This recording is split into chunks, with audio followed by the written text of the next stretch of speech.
Manchester విశ్వవిద్యాలయం మరియు national institute for health research జరిపిన అధ్యయనంలో టైప్ 2 డయాబెటీస్ మరియు క్యాన్సర్ మధ్య సంబంధం ఉందని కనుగొన్నారు. కొత్తగా టైప్ 2 డయాబెటీస్ ఉన్నట్లు నిర్ధారణ అయిన వ్యక్తులకు, ముఖ్యంగా మహిళలకు ప్యాంక్రియాటిక్ కాలేయ క్యాన్సర్ వచ్చే ప్రమాదం ఎక్కువగా ఉందని పరిశోధకులు కనుగొన్నారు. ఉబకాయం లేకుండా కూడా డయాబెటీస్ క్యాన్సర్ అభివృద్ధికి నేరుగా దోహదపడుతుందని పరిశోధనలు సూచిస్తున్నాయి. డయాబెటీస్ను, ముఖ్యంగా టైప్ 1 డయాబెటీస్ను నిర్వహించడానికి ఆహార ఎంపికలు, భోజన సమయం, రక్తంలో చక్కెర నియంత్రణను జాగ్రత్తగా సమతుల్యం చేసుకోవటం చాలా అవసరం.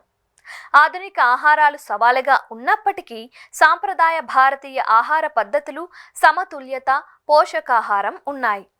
అధ్యయనం ప్రకారం తృణధాన్యాలు, మొక్కల ఆధారిత ఆహారాలు, సుగంధ ద్రవ్యాలు తినటం వంటి సాంప్రదాయ ఆహార పద్ధతులు జీవక్రియ ఆరోగ్యాన్ని కాపాడుకోవటం, రక్తంలో చక్కెరను నియంత్రించడంలో ముఖ్యమైన పాత్రను పోషిస్తాయి. సాంప్రదాయకంగా భారతదేశంలో ప్రత్యేకమైన డయాబెటిక్ ఆహారం లేదని పరిశోధన సూచిస్తుంది. బదులుగా డయాబెటిస్ ఉన్నవారు తక్కువ GI ఆహారాలు, పోషకాలు అధికంగా ఉండే పదార్థాలు తీసుకుంటారని తెలిపారు. దీనికి ఎటువంటి ఆహార చిట్కాలు పాటించాలి అంటే బార్లీ, మిల్లెట్లు, శనగలు శుద్ధి చేసిన ధాన్యాల కంటే తక్కువ గ్లైసెమిక్ ఇండెక్స్ కలిగి ఉంటాయి. శక్తిని కూడా అందిస్తాయి.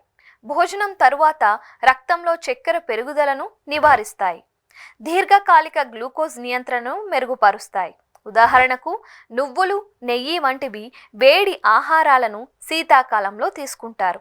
అయితే పెరుగు, మజ్జిగ వంటి చల్లని ఆహారాలను వేసవిలో ఇష్టపడతారు. ఈ విధానం జీర్ణక్రియ, జీవక్రియకు దోహదపడుతోంది.